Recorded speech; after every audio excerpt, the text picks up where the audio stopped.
नमस्कार, मैं हूं माही सिंह और आप देख रहे हैं द न्यूज़पेपर। 22 अप्रैल का वो दिन जो पाकिस्तान के लिए काल बन गया। जी हाँ, एक गलती अब भारत पूरे पाकिस्तान को निस्ते नाबूद कर देगा। जी हाँ, पहलगाम में जो हमला हुआ उसमें लोगों को ये कहकर मार दिया गया कि तुम्हारा धर्म क्या है, कलमा पढ़ो। हिंदू मुस्लिम के नाम पर टारगेट किलिंग की गई। अब भारत भी कहीं ना कहीं उसका बदला लेते हुए नजर आ रहा है। जी हाँ, वही बता दें, जब उनके पति को मारा गया, वहां पर जो सैलानी थे उनके जो पतियों को मारा गया, कपड़े उतरवाए गए और ये कहा गया कि तुमको नहीं मारेंगे, जाकर पीएम मोदी को बता देना।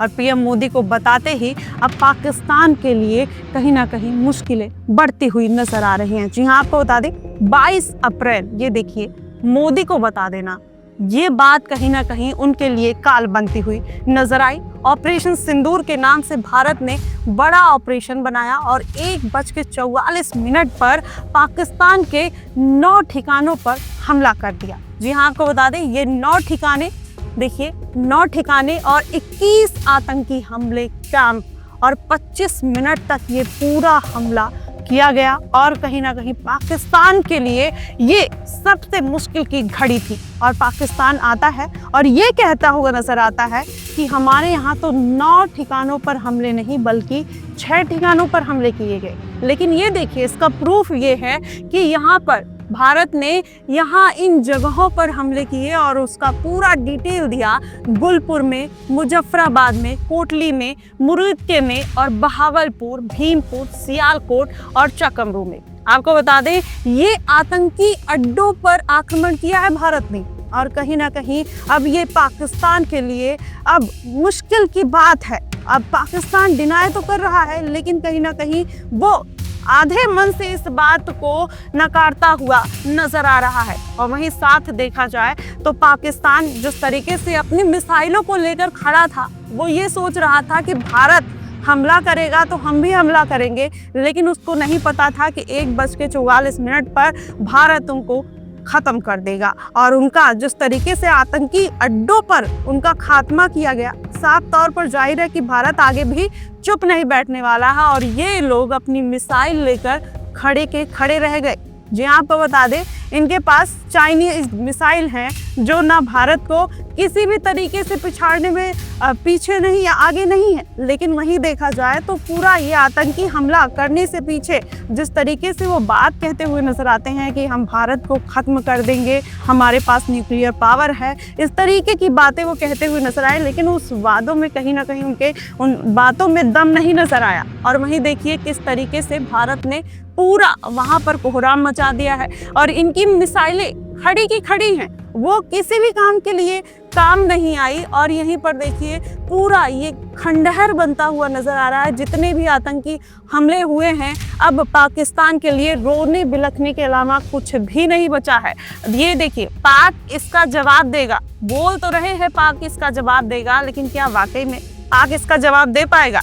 एयर स्ट्राइक के बाद बिलबिलाया पाकिस्तान। अब बिलबिलाने के अलावा उनके पास कोई रास्ता बचा भी नहीं है। लेकिन वहीं दूसरी तरफ देखा जाए, ऑपरेशन सिंदूर की वजह से अब कहीं ना कहीं पूरा जो मामला है वो वैश्विक बनता हुआ नजर आ रहा है। हर कोई भारत के साथ है। वो ये कहते हुए नजर आ रहे हैं कि भारत अगर आतंकियों को खत्म करता है तो हम उनके साथ हैं। और वाकई में वही होता हुआ नजर आ रहा है। पाकिस्तान जिस तरीके से हमेशा से ये डिनाई करता हुआ नजर आया कि हम आतंकवादियों को पनाह नहीं देते, हम अमन और शांति रखते हैं, लेकिन उनकी इन वादों में, उनकी इन बातों में कोई दम नहीं था। हमेशा से प्रूफ मांगता हुआ नजर आ रहा था कि हमें प्रूफ दीजिए कि आपके पास क्या सबूत है कि आपने इन आतंकी ठिकानों पर हमला किया है। लेकिन इस बार सबूत भी दिया और मारा भी। माना ये जा रहा है कि 500 आतंकी इन हमलों में मारे गए हैं। जी हाँ, आपको बता दें, सबसे ज़्यादा जो नुकसान हुआ है वो कोटली और बहावलपुर में हुआ है। और वहीं देखा जाए तो कोटली में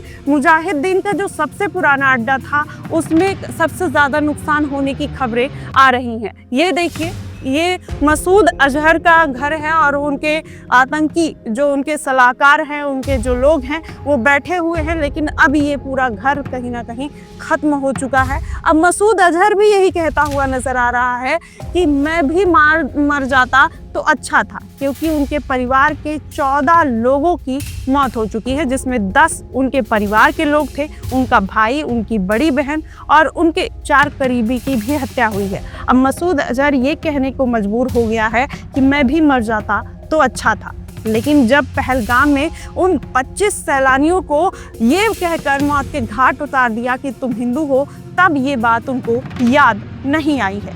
अब देखिए, इसके बाद अब भारत कहीं ना कहीं पूरा एक्शन मोड में नजर आ रहा है, छोड़ने वाला तो नहीं है किसी भी तरीके से। अब भारत पाकिस्तान को नहीं बख्शेगा आने वाले दिनों में। अभी तो ये ट्रेलर था, पिक्चर अभी बाकी है।